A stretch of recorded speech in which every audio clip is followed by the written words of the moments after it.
Hi everyone! I wanted to compliment you first off on a great week that we had last week. You guys are doing really good. I know that taking sides is not always the most pleasurable of reads, but you guys did fantastic of starting to pick out the key arguments of the historian. And the Wild West, when we start thinking about some of the ideas and some of the stereotypes we have, it was a really good discussion we had. But first and foremost, I know taking sides is not always the most interesting of reads, but never, ever, ever, as part of your critique, say that it's boring. That's not an academically suave thing to do. You can say that the author did not defend his thesis, that she had faulty evidence, that she didn't support the claim about this, but please don't ever say that it's boring. That will not get you points on your critique. If you want a little easy formula for debating taking sides, scroll down to here and use one of these things when you go to critique your argument. You can contest, you can expand, you can support.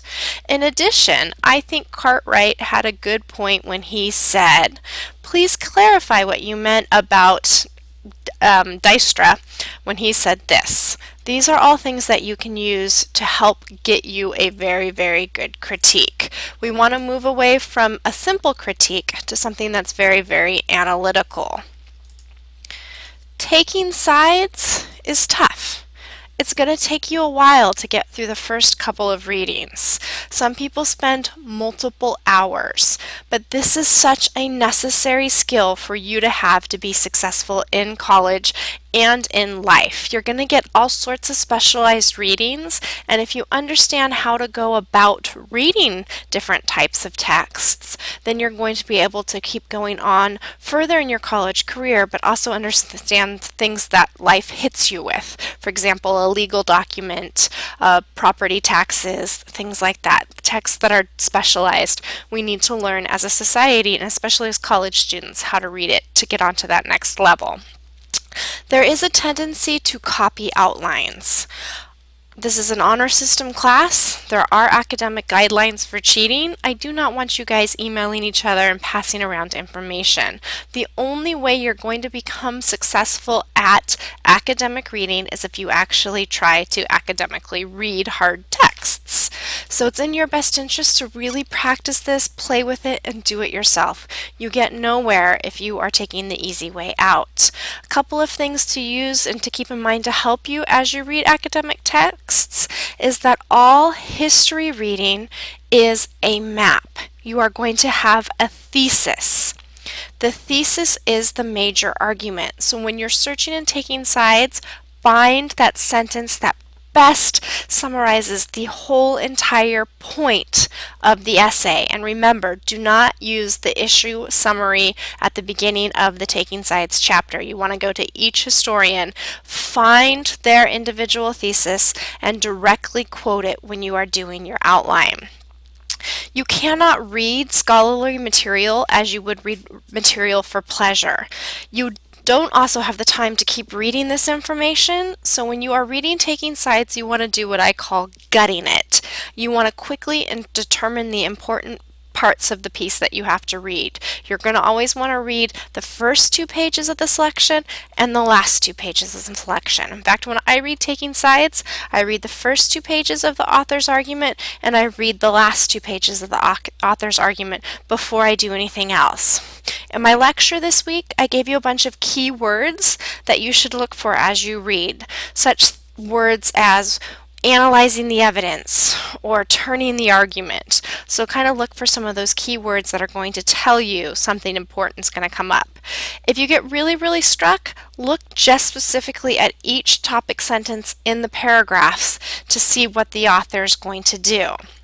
And then find 3 ways that the author supports the thesis that he or she is forwarding. This could be primary source evidence, this could be an example, a story, a case study, And then you go about critiquing them. Your outlines were really good. I understand this is the first time a lot of you had to break down an academic reading, so keep up with this. It's a skill. Practice, practice, practice.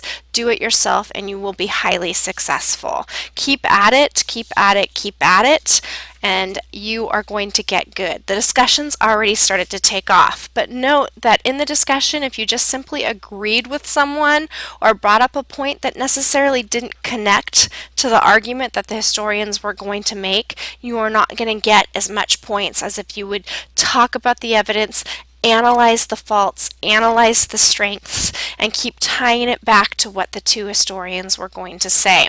You can connect it to personal things, you can connect it to present-day examples. That's fantastic, but make sure you're not just adding a point that has no connection to those things. This week, we are going to be doing quite a few things. You're going to want to read the lecture.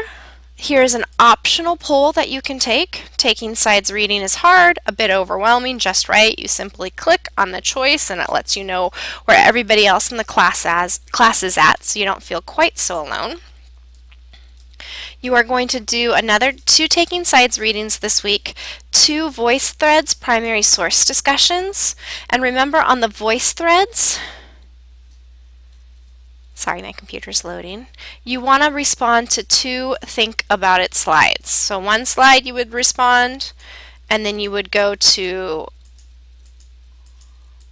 another think about it slide and respond. You want 2 responses for the think about it slides for each think about it for each voice thread primary source forum that you do. The final thing that you're going to do this week is you're going to update your final project wiki.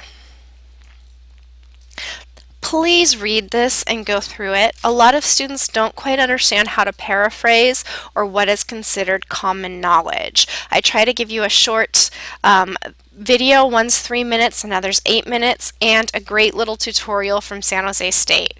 You're going to click on the tutorial, and if you have a great computer and you're not doing this on your phone, use the flash. If you want to do this quickly without a lot of graphics and eating up your Wi-Fi minutes, then use the non-flash. And this tutorial is from San Jose State, and it goes through paraphrasing common knowledge and summarizing. Here are all the videos right there in case my links don't work. Once you understand those 3 ideas, you are going to go and find 3 general reference texts for this assignment. You can't use Wikipedia, you can't use about.com, you can't use Yahoo Answers. You want to find 3 quality texts. One of them I've already given you, which is going to be Fauner, our class textbook. And you're going to look up background knowledge on your topic. So for example, if you're doing the All-American Women's Baseball team, you're probably going to want to look for women's roles in World War II, women in sports, just general background building. And you want to practice summarizing in your own words. I give you an exercise here that I use when I write. Highlight keywords in the text. I then write those keywords down on a piece of paper. I then turn those keywords into paragraphs. This way I am summarizing and paraphrasing in my own words. If I take direct selections, I will quote and put an end citation, but mostly when I do it this way, I'm summarizing in my own words, and a lot of that is common knowledge. So make sure you check out this assignment, and this assignment goes in your final project wiki, and it's due on Friday. We are doing great this week. I want to apologize again for office hours. Office hours are up, they will be working, and I will be there this week. Anyone who was there last week, I checked the log and I should have given you extra credit. Log on to CCC Confer, call the 888 number, which is free, enter your passcode, enter your name and your passcode. I will be there and we can talk about anything, and the best part is if you show up once, you get extra credit for showing up for that office hours, and we can talk in real time. Please, please, please feel free to email if you have any questions. My best email account to reach me at instantly is my Yahoo, but I do respond to Gav. Sorry again for the long announcement. I hope you guys have a great week, and I'll see you in the forums.